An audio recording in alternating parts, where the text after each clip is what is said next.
So the first thing we are going to talk about is memory. But before we get into how you can improve your memory, let's take a look at some popular myths about human memory. Understanding and busting these myths is important as it will save you valuable time when working on your brain training.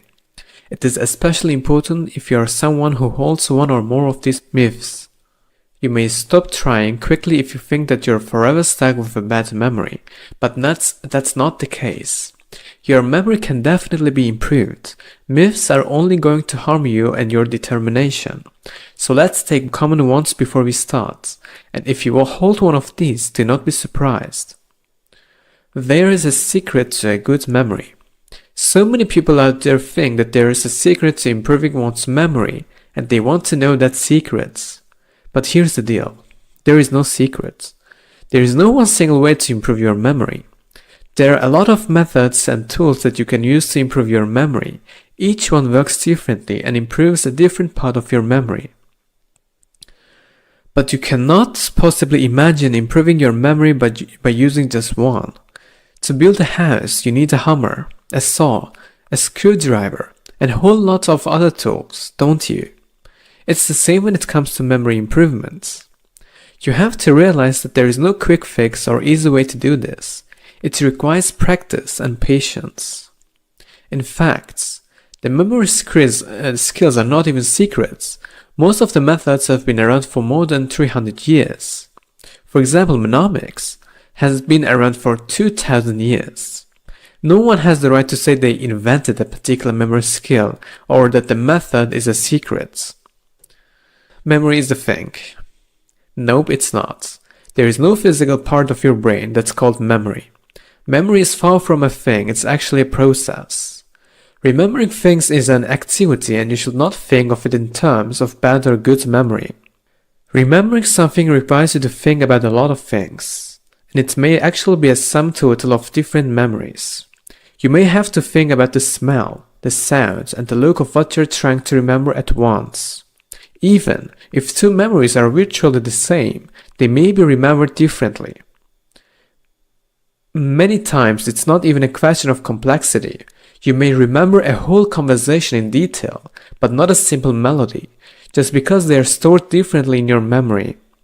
So no, memory is definitely not a thing. Some people will always have a bad memory. As we have already established, your memory is not a thing.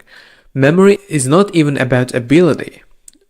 So trust me when I tell you that nobody's forever stuck with a bad memory unless they have a health issue.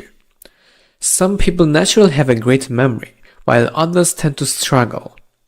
But that in no way implies that they have to continue to do so for the rest of their lives.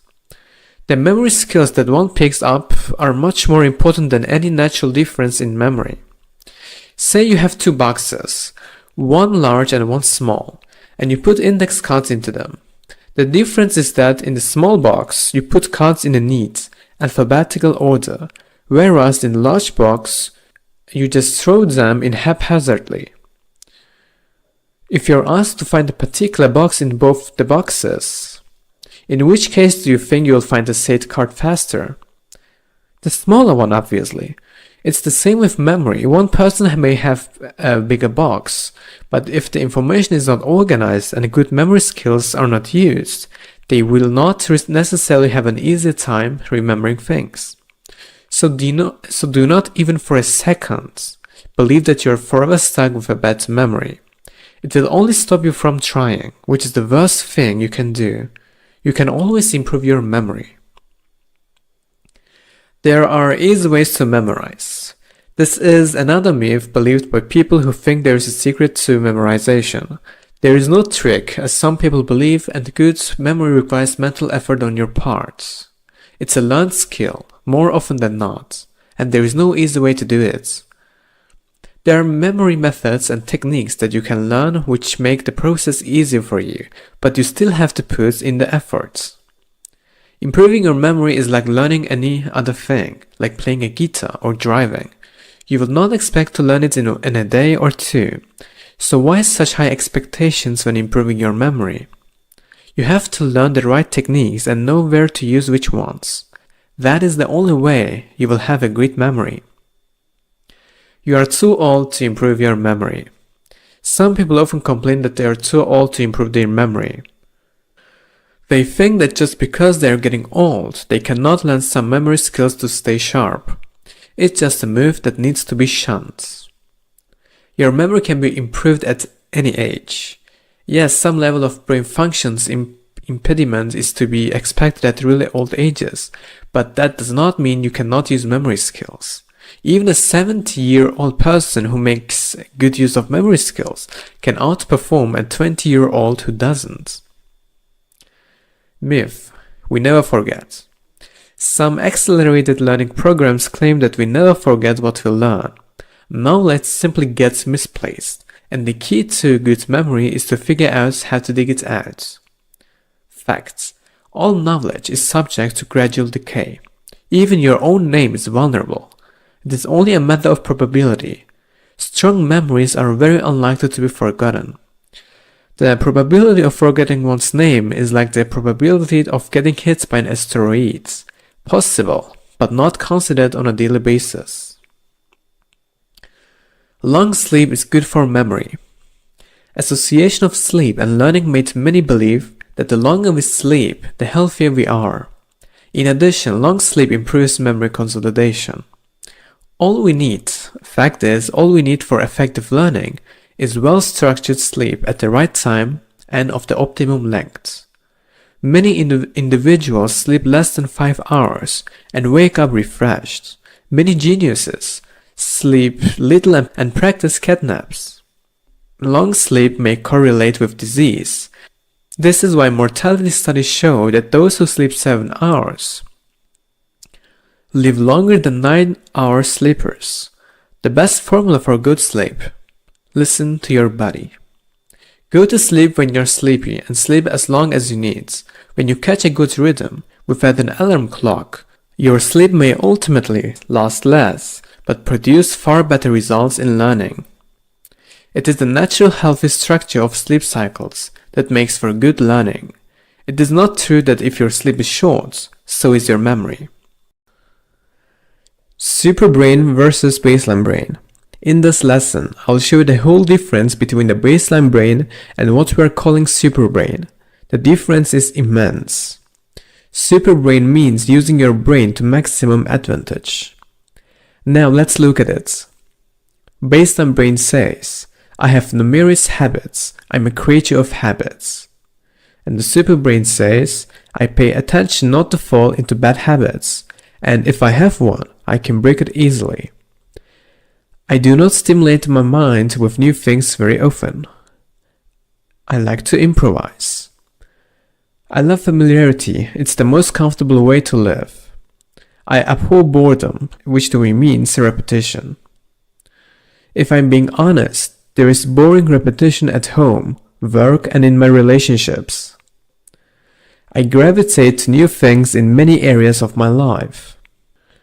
I cannot really say that I'm growing as much as when I was younger. I will keep evolving till the end of my life. If I learn a new skill, I take it only so far. If I learn a new skill, I take it as far as I can. I am resistant to change and sometimes feel threatened by it. I adapt quickly to change. I do not reach beyond what I am already good at. If I'm not good at something when I first try it, that's okay. I'm wedded to my beliefs and opinions. I've recently changed a long-held belief or opinion. I leave it to others to be the experts. There is at least one thing I'm an expert on. I rarely watch educational television or attend public lectures. I gravitate toward educational outlets on television or in local colleges. It's been a while since I felt really inspired. I'm inspired by my life on a day-to-day basis. I have felt out of control recently in at least one area of my life. I feel comfortable in control. My stress level is too high, but I put up with it. I actively avoid stressful situations by walking away and letting go. I worry about depression or am depressed. My mood is consistently good.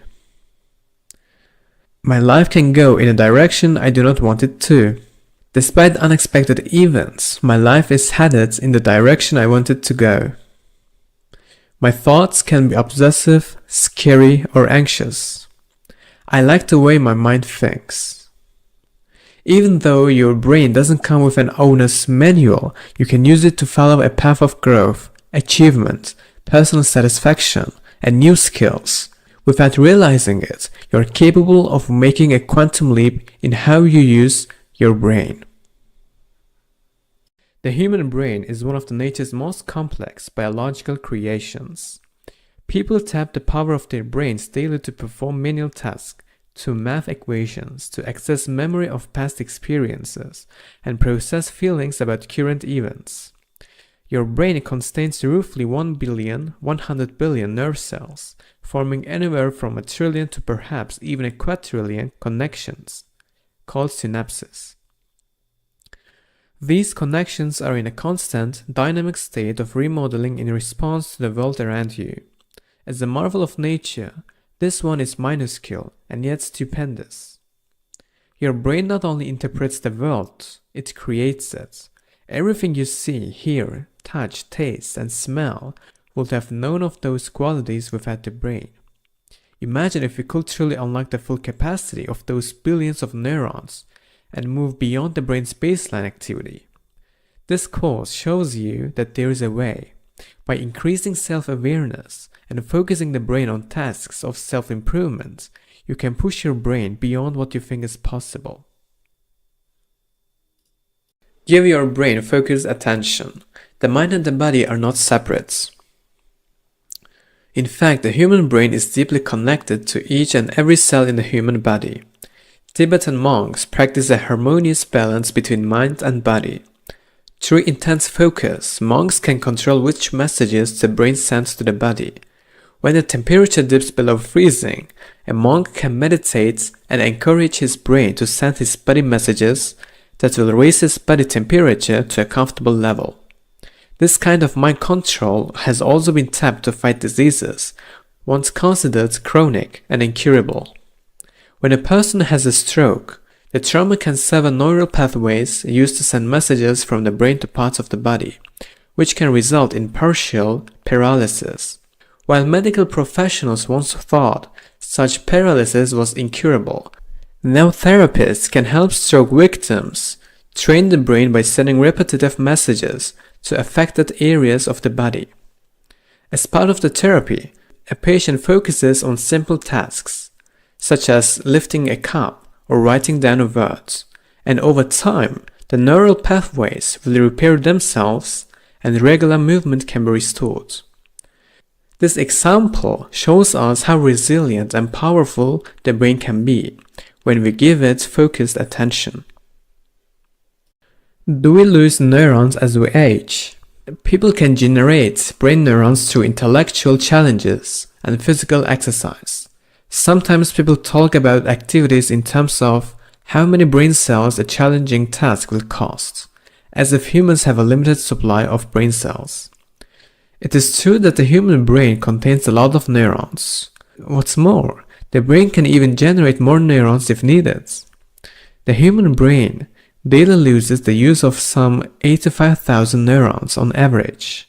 But really, this total is a drop in the ocean.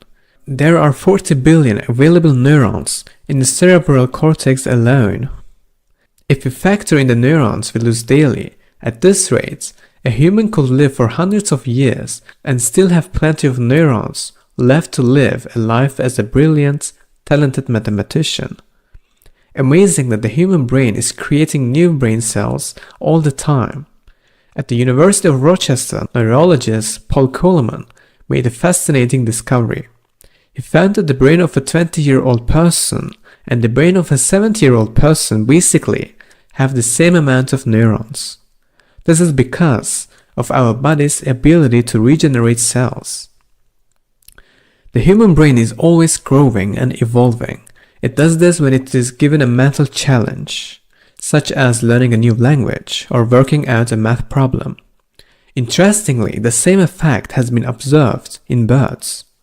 When researchers studied the zebrafinch, They found that a bird's brain grew remarkably during mating season, as birds were learning new songs to attract mates. In the next lesson, we will take a closer look at the things you can do to increase your brain's power. You have to be open-minded to improve yourself. To grow and improve your brain's power, be open to new experiences and the world around you. Who doesn't want a superbrain or to become the next Steve Jobs? If you're interested in growing your brain, however, you should look at different role models. Babies are experts at learning and developing their brains. They can teach us a lot about increasing our brain power. The first step to growing your brain is to be open to the world and the possibilities it offers for learning and growing. Most people go about their day closed off from the outside world. They keep their heads down, uninterested in deviating from the safety of a daily routine. Shutting down your powers of observation and curiosity keeps your brain from growing. To stimulate your superbrain, stay open to new sights and observe nature or the environment where you live. Talk to new people and pay attention to new sounds and smells. Do not be afraid to deviate from what's normal. Try new dishes, taste new things. Reading is also important, yet many people are put off by newspapers since they are often filled with stories that are sad or overwhelming. This attitude shuts out new information, and with no new information, your brain starves. So do not be afraid to absorb all the news you can. Such information is a valuable resource in finding out more about your world. What is happening out there and how people in other countries live. While you're exploring the world through news, it's also important to remain open-minded when experiencing the opinions of other people. A developing brain should not be prejudiced or hold preconceived notions about what is right or wrong. Do not dismiss someone's opinion if that opinion doesn't align with your thoughts on politics, religion, or otherwise. Instead, use discussions as an opportunity to become more informed about all sides of an issue. Tap your brain's feedback loop and your emotions to find ways to eat less and live healthier. There is no end to the benefits of a super brain. When you focus on developing your brain, you will not only improve your intellect, but also curb any damaging behaviors, such as overeating. We all know how hard it is to stick to a diet, and there is even scientific research that supports dieters' experiences of the difficulties in shedding unwanted pounds. Scientists in Australia have discovered a hunger hormone called ghrelin. This hormone kicks into overdrive when you lose weight, making you feel desperately hungry. So if you're lucky enough to get rid of your love handles, ghrelin puts your body on red alert, and before you know it, you have put the weight back on. In this particular instance, your body's mechanisms are working against you. More often than not, we overeat for emotional reasons, such as when we are overtired, stressed, lonely, or anxious. Consuming sweet foods or other high-calorie snacks can help us soothe unwanted feelings. The first step to dieting successfully is to recognize the difference between emotional eating and real hunger. Once you are conscious of why you want to eat, you can provide your brain with the appropriate feedback. By giving your brain conscious feedback that acknowledges you're eating for emotional reasons, your brain will eventually understand the real issue and stop pushing you to seek more food. Instead of sending you to the kitchen, your brain will treat your craving as an emotional issue and trigger a desire to see a friend or a counselor to talk through the issue and find a resolution. The power of images. Intuition is a powerful trait that may be able to help you predict events before they happen. Chances are you have experienced a strong sense of intuition at some points. Perhaps you felt you needed to stay away from someone at a large gathering because that person seemed somehow dangerous. Human intuition can be more accurate than you might think. Recent studies suggest that a person's snap judgments can sometimes be more beneficial than taking the time to rationally think things over. Studies also have shown that people are better at recognizing faces when they're relying on intuition rather than being analytical.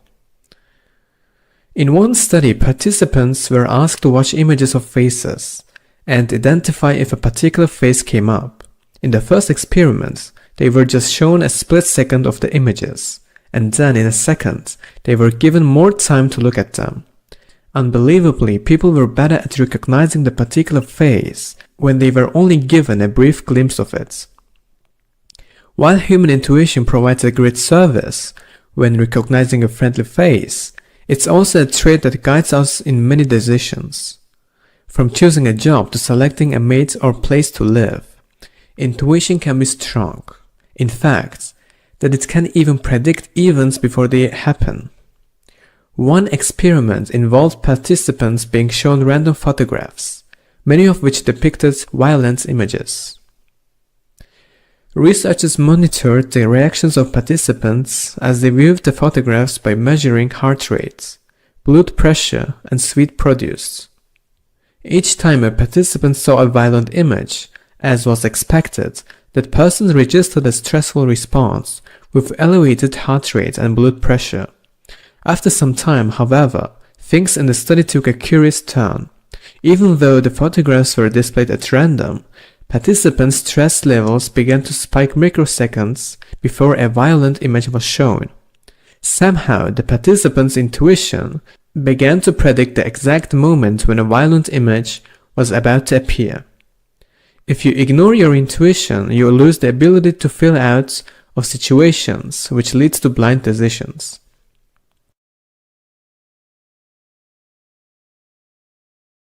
Money and fame.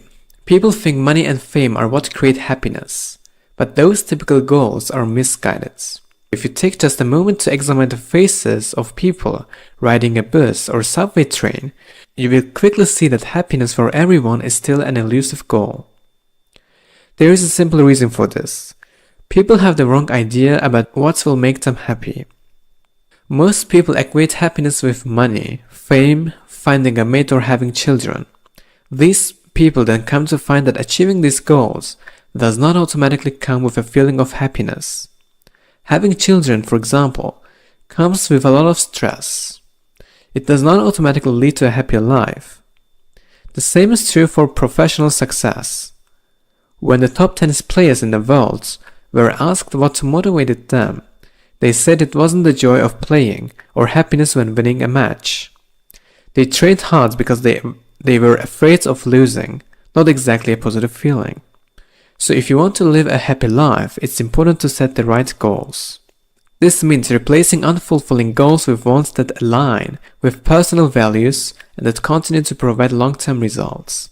So instead of working for financial success, find a job that you love and that provides you with the opportunity to improve the lives of others.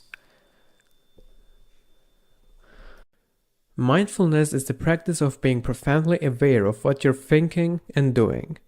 When you play the violin, for example, you are not just drawing a bow across some strings. To play mindfully, you see yourself playing, breathing deeply, and are in touch with your thoughts and feelings as the music comes from not just the instrument, but also deep inside you. In everything you do, regularly ask yourself, how do I feel? To stay connected with your inner consciousness.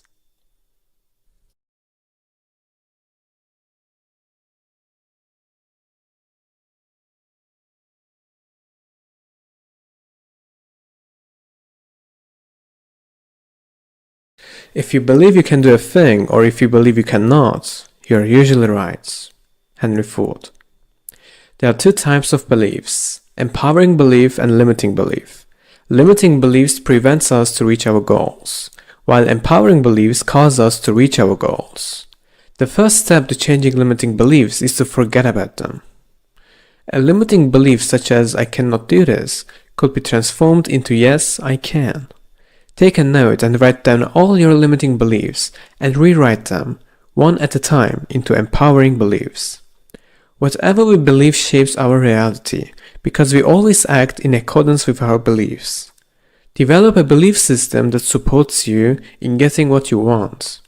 Challenge beliefs that do not support you and replace them with empowering beliefs. Confidently expect good things to happen to you. After decades of scientific research, we now know that no one is born a genius.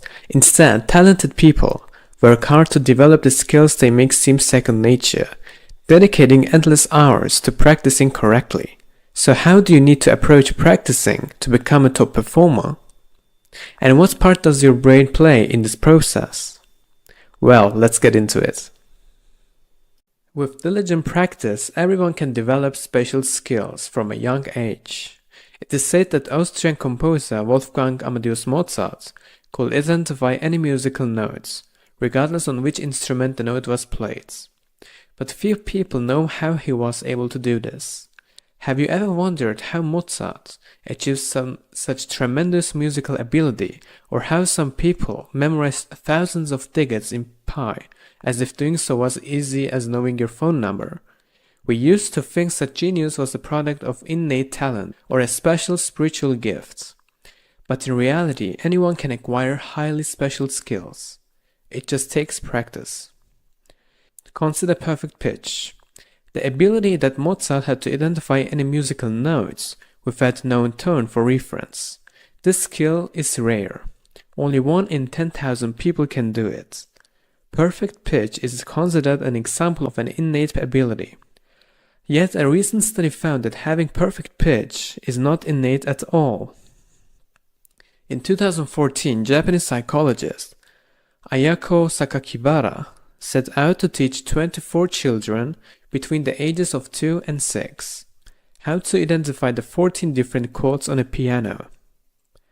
Several times a day, every day for months, she taught the children chords. As the children progressed, Sakakibara tested them on individual notes. At the end of the experiment, all the children could correctly identify notes when played. In other words, they had acquired perfect pitch. It stands to reason that with the right training, any person can learn perfect pitch too. This will require diligent instruction and practice, however, starting at the age of 6. The point is, under favorable conditions, perfect pitch is something that almost anyone can master. Humans can develop highly specific skills, regardless of the skill in question, be it music or otherwise, because of the way the brain responds to practicing. You will learn how in the next lesson. London's taxi drivers literally have bigger brains than you do, a product of diligent training. London is a vast, sprawling city with thousands of streets that intersect at the oddest of angles. With a population of more than 80 million, the city is also home to hundreds of restaurants, shopping malls, office buildings, and all sorts of establishments catering to its many inhabitants. And if you want to be a taxi driver in London, you have got to know your way around this maze. While some tasks like memorizing all of London's streets might seem impossible, humans can learn many difficult skills given the brain's ability to adapt. Just as your body grows stronger when you lift weights, your brain is plastic, meaning it changes when you train it. And neuroscientists at the University College London performed an experiment to test this idea in 2000. As part of her work, she compared the brains of London taxi drivers with those of non-drivers. She found that cab drivers had a larger posterior hippocampus, the part of the brain that helps you navigate space and memorize locations. Also, drivers who had been in the trade the longest had the largest hippocampi. To be sure, the data she gathered was scientifically relevant. That is, that cab drivers did not just start with large hippocampi, which helped them excel at the job. She scanned the brains of 2 groups of people. Her 2 groups were people about to start taxi driver training, and ordinary non-drivers as a control. At the start, she found no difference in hippocampi size between the 2 groups. 4 years later, however, when she performed the test again, She found that the hippocampi of the now trained taxi drivers were larger than those of her control subjects. This study implies a connection between navigation skills and the size of the brain's posterior hippocampus. When trained, this part of the brain can clearly grow, becoming capable of executing tasks it could not handle before deliberate training. So now we know that practice can change the human brain. But does practice affect thinking or the way we perceive situations? The images stored in long-term memory help people excel at a variety of complicated tasks. When you read about Steve Jobs, you probably think of the iPhone's inventor holding an iPhone with a smiling face. When this happens, your brain sees the picture. This is called a mental representation. Mental representations are structures that are stored in the brain that correlate to particular objects, images, movements, or anything that brain might have processed and stored for later retrieval. In a broad sense, mental representations allow you to sidestep your short-term memory, an ability that can be quite useful. Short-term memory is great for certain things, like remembering the words you just read to understand this sentence, but to memorize an entire language, you need the power and capacity of your long-term memory. Simply put, without the ability to store all the rules of a language in your long-term memory, you will not be able to communicate with the ease that you do. Here's where mental representations come into play. These well-organized patterns of information stored in long-term memory allow you to respond quickly to the situation in which you find yourself. For example, these representations remind you that Steve Jobs was a famous businessman, which is why you do not need to constantly relearn the significance of his invention every time you come across a reference to it. Mental representations also play a role as a performance booster. We know it takes years of practice to become an expert in a field, whether driving a taxi or playing chess. Only through practice can you develop detailed representations of the situations or movements that matter to your performance. Let's consider the sport of baseball. Plenty of fans have a handful of mental representations stored away, but they're nothing compared to those of professional baseball players. Because all of the practicing they do, professional players have developed sophisticated representations of all the potential trajectories of a baseball. This means that when a batter receives a pitch, he can predict within a split second how fast it will approach, whether it's a curveball or slider, and know exactly how to swing his bat. In this way, practice really does make perfect. But not any type of practice will do. Next, you will learn which type of practicing is required to develop special skills. Becoming a skilled performer means practicing purposefully, with set goals and constant feedback. Do you think that a professional musician, athlete, or scientist develop their skills and talents overnight? It's unlikely. Instead, they probably use purposeful practice to achieve success. This technique pushes you to build skills through several mechanisms, including setting clear, specific goals, being focused, leaving your comfort zone, and receiving constant feedback. How to achieve purposeful practice? A student at a university named Steve was asked to memorize an ever-expanding string of numbers, as the string was read out loud to him in 1-second intervals. Steve did not already have any particular facility with numbers or memorizing. In general, most people can memorize around 7 digits without much trouble, and initially Steve proved no difference. But with lots of training and practice, Steve could memorize chains of numbers that were 82 digits long. How did he achieve this? First, Steve had a clear and specific goal: to memorize more numbers than he could previously. Second, throughout the experiments, he remained focused. Steve also was pushed outside his comfort zone, as he was constantly encouraged to move past his current level of performance. If he managed to memorize 28 numbers in one session, for example, the trainer will start the new session by having him recite another string of the same lengths. Then immediately afterward, the trainer would ask Steve to memorize a string of 29 digits, a higher performance bar. And finally, Steve also received feedback on his performance, as the trainer would always inform him how he had done. This last mechanism is crucial. After all, how can you improve if there is no one to tell you how you are doing? Regardless whether you are practicing sonatas or German grammar, it is essential to know if you are learning it correctly. Through purposeful practice, you can learn all manner of special skills. But purposeful practice is just a step toward a greater goal, which you will learn about in the next lesson. Informed practice guided by expert knowledge separates performances from stellar ones. Now we know that purposeful practice is essential to becoming a great performer.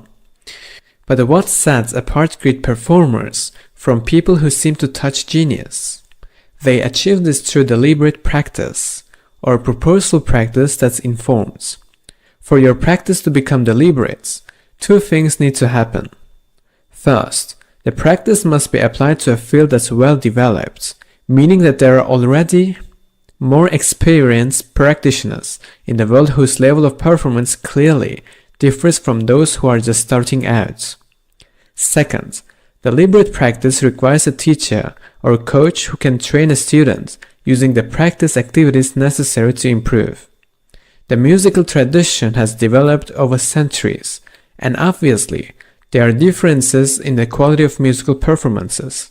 Also, it is not uncommon to find piano teachers who are expert performers in their own rights.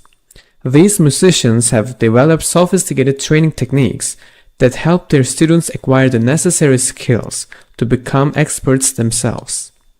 In a sense, deliberate practice must not only be based on a field with established experts, but also involve guidance on how the students can become an expert. Thus, you can take advantage of the specific techniques that teachers have used to achieve excellence to find excellence in your practice. By adopting a teacher's knowledge, a student is given a template to follow, eliminating the need to start from scratch or waste time figuring out basic facts common to the field. For instance, let's say you want to become a star high jumper. With a great coach, you won't have to figure out things like the best place to start your jump or how to achieve maximum distance. But let's pause for a moment. If nearly any skill can be learned through intentionally guided practice, what does that say about the concept of talent?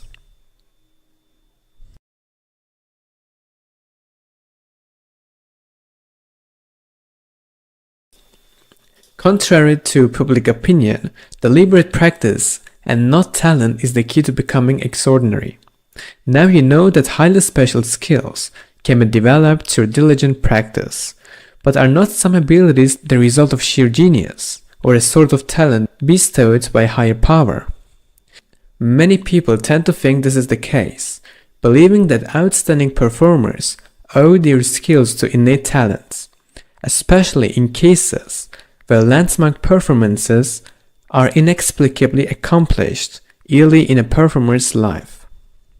What other explanation could there be for such unusual, extraordinary abilities?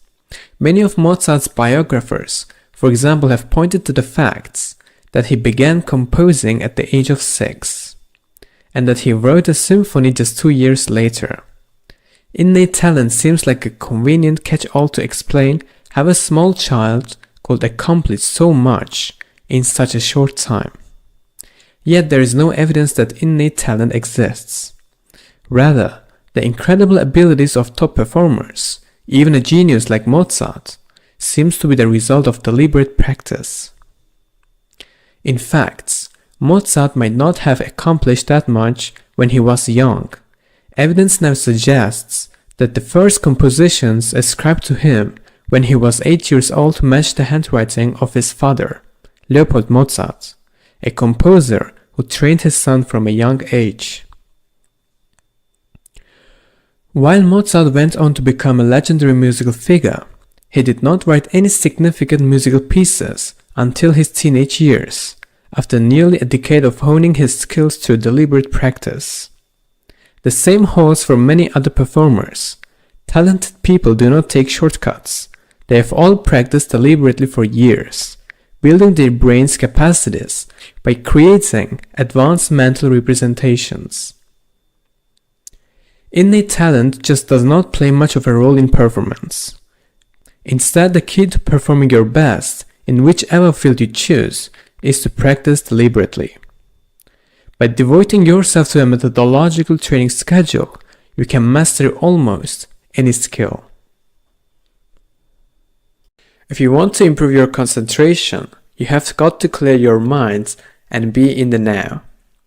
Everyone wants to have excellent memory, right?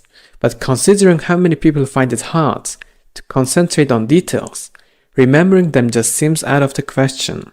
Here are some top tips to improve your concentration. First, rid yourself of conflicts. That is, anything that leads your mind in different directions and stops you from concentrating. Do you spend time switching between checking your email and sending several messages on your phone? Well, that will make you like just about everyone else. But how do you get rid of internal conflict without doing something drastic like joining a monastery? A good starting point is to stop multitasking.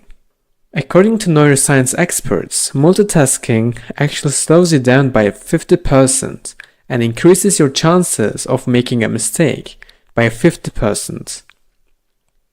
For example, chatting on the phone while driving will lead you to hit the brakes 0.5 seconds slower than normal.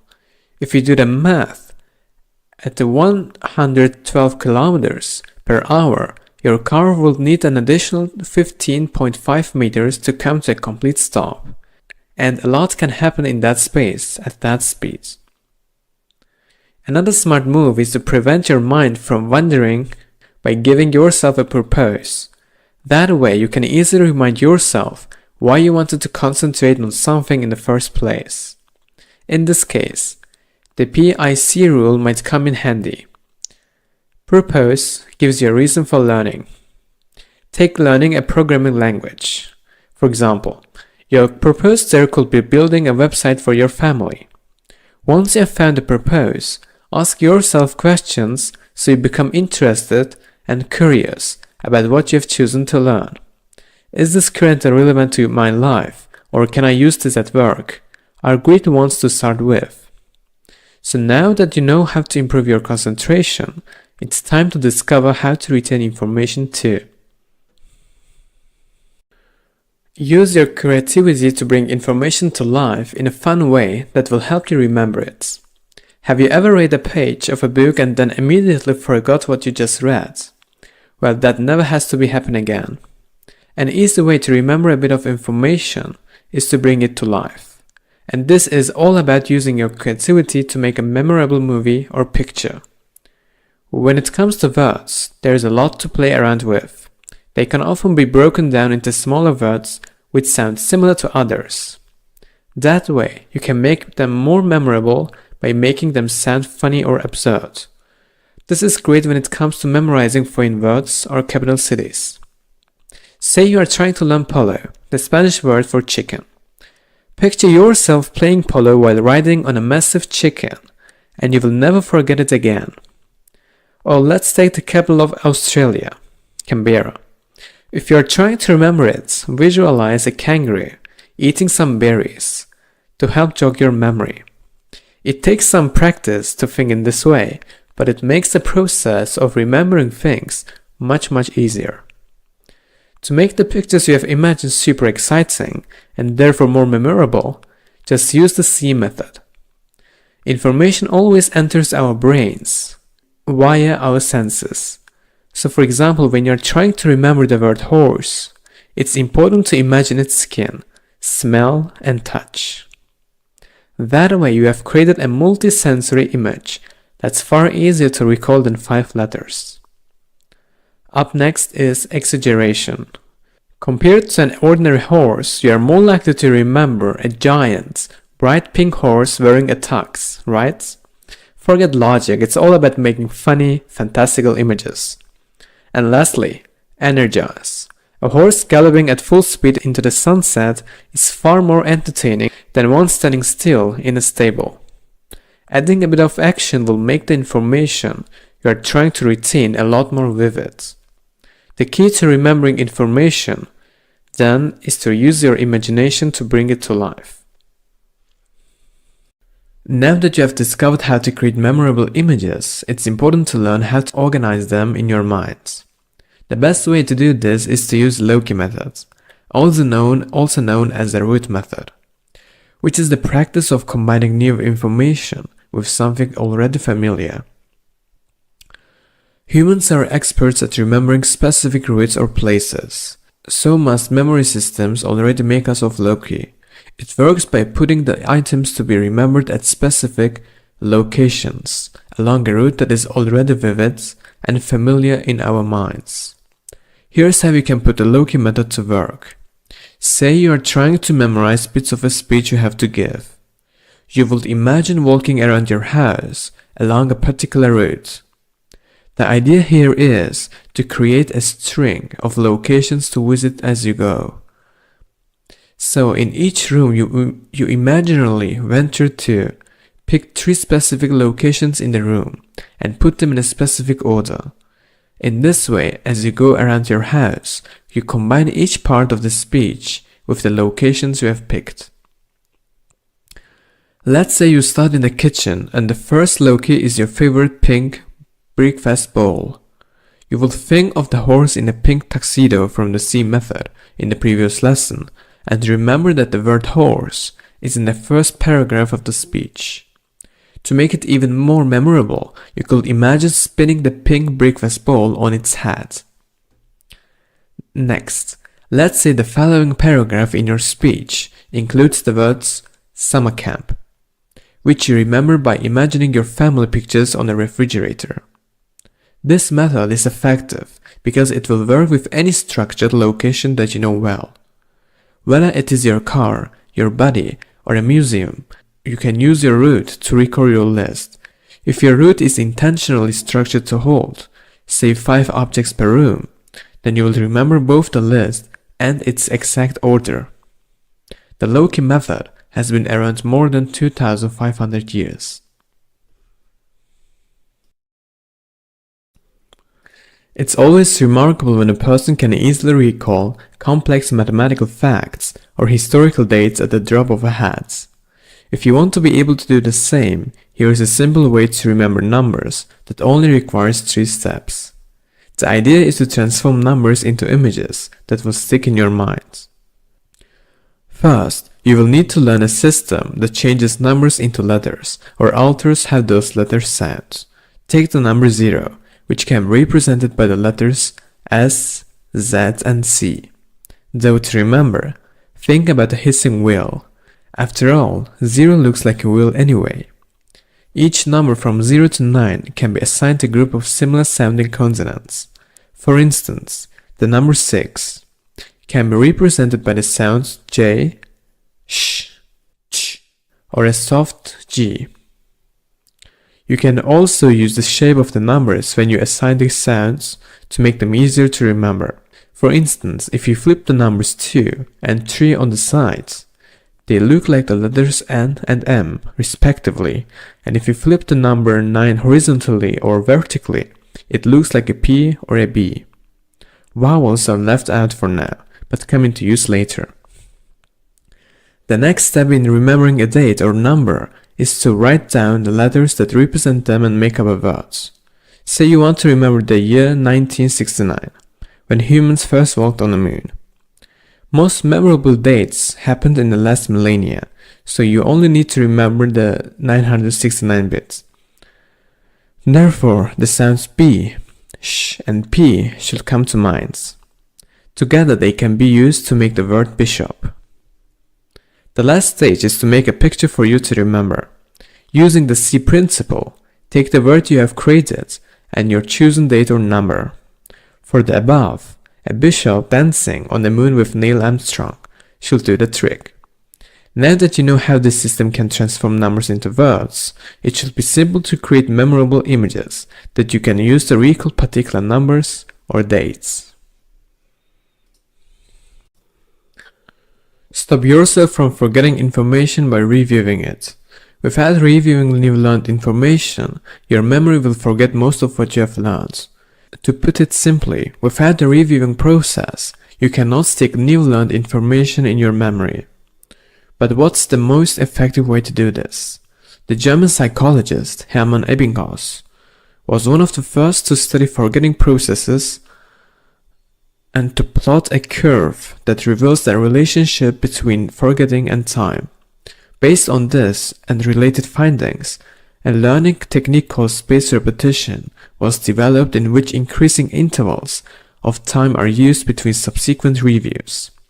This maximizes the time spent studying difficult material and minimizes the time spent reviewing things you already know. According to many renowned scientists, this technique has proved to be highly reliable for memorizing facts. A practical application of this technique has been developed by Sebastian Leitner, a German scientist who wrote a book on learning and memory, popularizing a new method of studying flashcards. In his study system, flashcards are sorted into boxes according to how well they are known. If cards' content cannot be recalled, the flashcard is promoted to a higher box. Because box sizes increase ascendingly, and a card in a higher box is only retested when the box is filled, increasing time lags in between learning repetitions are created. If at any time card content cannot be recalled, the flashcard is demoted to box 1 again. This flashcard system can help improve time and memory management. TinyCards and Anki are software programs for learning based upon scientifically derived techniques, upon the work of Ebbinghaus and Leitner, as well as others. We will talk about these programs in the next lesson. Therefore, to really make sure your brain never forgets what you have learned, you should gradually leave more time between one review and the next. Another point to remember is that when you're going through the process of reviewing, take advantage of the memory techniques you have learned. The C principle should have provided you with clear, vivid images to bring your information to life. Has the bishop still got moves on the moon? Make sure to use the tools you have got, otherwise you will lose what you're trying to retain. It's always a good idea to stay focused on your main goal too. If you're learning a foreign language, booking a trip to that country could be the motivation you need to study extra hard. When it comes to memorizing what you have already learned, the key is reviewing what you have done to prevent yourself from losing your newfound knowledge. To make information memorable, you need to bring it to life. And the best way to do this is to connect what you learn with what you already know. Use your imagination to form memorable images and engage your senses. Finally, by reviewing what you have stored in your mind, you will make sure it's never forgotten. Mnemonics are simple methods that ensure excellent memory. The word mnemonics is derived from the name of Greek memory goddess, Mnemosyne. One way you can significantly improve your memory is by using memory techniques, often referred to as mnemonics. So what's the idea behind this weird word? Mnemonics refer to any technique designed to help you remember things. Mnemonics can be very useful and effective tools to recall all kinds of information, including lists and sequences of events. When the average person takes a memory test, they usually score somewhere between 20 and 60%. Trained memorizers, in contrast, achieve between 95 to 100% accuracy. Impressive. These results scale as well. In fact, experiments have shown that once you learn mnemonics and are able to remember something, say 9 out of 10 items, there is a high likelihood that you will also be able to remember 90 out of 100, 900 out of 1000, and so on. So what makes mnemonics so powerful? The secret lies in the fact that this technique activates both the left and the right cortex of the brain, thus unlocking your memory's full potential. Whereas your left brain helps you remember things through logic, words, sequencing, numbering, and lists, your right brain operates through creative associations. These associations can be created using rhythm, color, dimensions, daydreaming, spatial awareness, and gestalt, the whole picture. By stimulating both sides of the brain when trying to store information in your memory banks, you will not only improve your ability to recall information, you will boost your creative potential as well. For example, if you learn how to play an instrument while also spending lots of time studying math, both your musical and math skills will improve more than if you were only learning one thing at a time. Similarly, you can become a better dancer if you learn a foreign language at the same time. By this point, you are probably ready to start your mnemonics training to improve your memory. Learning mnemonics is really easy. In fact, you are probably familiar with some of these techniques already. Mnemonics comprise a wide range of exercises, but we are only going to focus on the 4 essential attributes for any mnemonic exercise. These attributes are key, as they engage both our literal brain and visual brain. The first is synesthesia, or the blending of the senses. In developing better memory, it's important to sensitize and regularly train all your senses, including vision, hearing, smell, taste, touch, and kinesthesia, your awareness of position and movement in space. So, for example, if you want to be sure you pick up some toothpaste after work, you could engage a variety of senses by vividly imagining yourself squeezing the toothpaste onto the brush, feeling your fingers touch the brush, and imagining the tastes, smells, and sounds of brushing your teeth. Movement adds another means for your brain to link information. Staying with our toothpaste example, when you imagine the toothpaste, then make the images three-dimensional. Really try to imagine the rhythmic sensation of the toothbrush against your gums. Next up are positive images. The brain naturally wants to recall pleasant memories, so do your best to attach positive or inspiring associations to the things you want to remember. In the toothpaste example, you might vividly imagine yourself in front of a mirror, admiring your beautiful, pearly white teeth. The final attribute is exaggeration. Interestingly, our brains store exaggerated stories, images and so on with a high success rate. If you imagine that your train home is a massive tube of toothpaste, then you won't need to work hard to remember. If you use these mnemonics, you can remember anything you will ever need to, and you won't need any more reminders from your dentist either. The link system will help you remember short lists of items. Imagine how nice it would be to never worry about forgetting your shopping list again. With the link system, this could become your reality. The link system creates associations in the mind that link individual items in a list in such a way that what makes them easier to recall. As you learned in the previous lesson, the best way to remember things is to fill your memory with vivid details. Thus, it is important to make these links as exciting as possible. The transitions between the items on the list should also activate all your senses, and the more unexpected and abstract the links, the better you will remember them. As an example, say you need to remember to get scissors, roses, washing powder, apples, olive shampoo, bread, a coffee maker, eggs, napkins, and dental floss from the store. Imagine it's a cold day. So cold that the steel scissors in your hand have frozen stuck against your skin. When you rip them away, your palm is a vibrant red, the color of the roses you want to buy from Mrs. Tulip. When you enter her flower shop, the fresh smell reminds you of getting the washing powder. Imagine the vivid contrast between reds and whites of the last two items. So you head to the pharmacy, and on your way you see an organic shop with a beautiful display of apples. You pop in and grab 2 kilos. At the store, they also have very ripe olives. Imagine them as clips in your hair, completing the association with shampoo. On your way home, you pass a coffee shop that smells of freshly roasted beans. So you stop in to get a new coffee maker since your old one is broken. You think of how wonderful it will be to eat freshly baked bread with poached eggs tomorrow morning, along with a freshly brewed cup of joe. You can see your breakfast served on a black plate with a bright red napkin next to it. It was delicious. Now it's time to floss your teeth. PEG memory systems are useful for short sequences.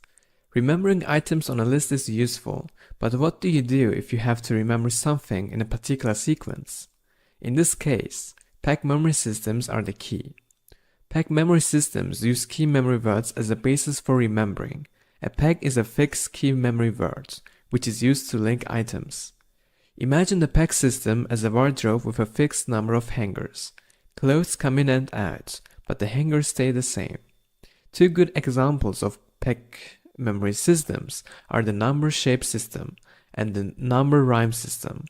In the number shape system, you use the shapes of numbers as pegs. Think of the numbers 1 through 10. What does each number look like to you? For example, number 1 might be a pencil, 2 kind of looks like a swan, and 3 might resemble a heart. Be playful and authentic in developing your own set of number shapes. Once you have 10 shapes, you can use them as references for a sequence. For example, imagine that you need to remember a recipe sequence, the first 3 steps of which are: mix a spoonful of milk with 4 eggs, and add a cup of vanilla. Think about the images you invented for numbers 1 through 3, and then link them with these items. For example, you might imagine the milk pouring down the handle of a spoon, shaped like a pencil. Then recall a swan sitting on 4 very yellow eggs. The swan's wing boasts a tattoo of a red heart, sprinkled with vanilla. The number rhyme system is similar to the number shape system, except you develop your own rhymes based on the numbers to act as pegs. 1, for example, could be sun. 2 sounds like Lou, and so on. By combining both systems, you can store lists of 20 items in your short-term memory in any order. But what if you want to remember an indefinite number of objects? The Roman room system allows you to remember an indefinite number of items. Imagine creating a room where you could store countless memories. Well, that's exactly what the Roman room system allows you to do. By filling your imaginary room with objects, you create pegs to which you can attach new information. The number of fixed objects you create is up to you. Just remember that the more objects you have, the longer the sequences you will be able to remember. And while the sequence of objects does not matter, it needs to be deliberate and precise. It is this precision that allows new objects to be linked to fixed ones. To practice, let's sketch a few items in your imaginary room. These will be your fixed items. There is a blue doormat in front of the door with a drawing of a white cat on it. In the middle of the door, there is a red doorknob shaped like a dragon. Once you enter the room, you find an oak coat hanger with 8 pegs on your right hand side. So if you need to remember to get a vaccine from the pharmacy, pick up your sister from the airport, and get your shirts from the cleaners, you could imagine something like this. The white cat on the doormat is being injected with the vaccine. You see the red dragon spread its wings and welcome your sister into the house. Inside the house, you see your freshly pressed shirts hanging from the coat hanger by the door. It's easy, right? Once you have furnished your room, take multiple mind walks in order to cement the pegs in your memory. Activate all your senses during these walks. Be mindful of the colors, smells, and noises you hear. Listen for subtleties, like a ticking clock, and really feel the sensations of the furniture. If you want to make sure you remember the pegs in your room, make a drawing of it. Some people enjoy creating these rooms so much that they have made drawings with hundreds of items. Whenever you want to boost your odds of remembering an event, Take a mental snapshot of it. For instance, let's assume you are in Cappadocia and you want to remember this wonderful place forever. In such a case, what you will do is focus intently on this place and take a mental photograph of the scene. Look at the scene in front of you with utmost concentration and hold your head steady. It's important for you to remember these details exactly, so tell yourself this firmly. Observe the colors around you, the colors and position of things, the hot air balloons and the weather. Now it's time to capture the image. Blink slowly your eyes, at almost half the speed you actually blink at. As your eyes close, think of them as a shutter to a camera, and imagine hearing its sound as your eyes shut. If you are done, review the scene and replay it in your mind's eye. If the images are unclear, take another mental snapshot with greater intensity. Don't give up. Once you get it right, you will find it hard to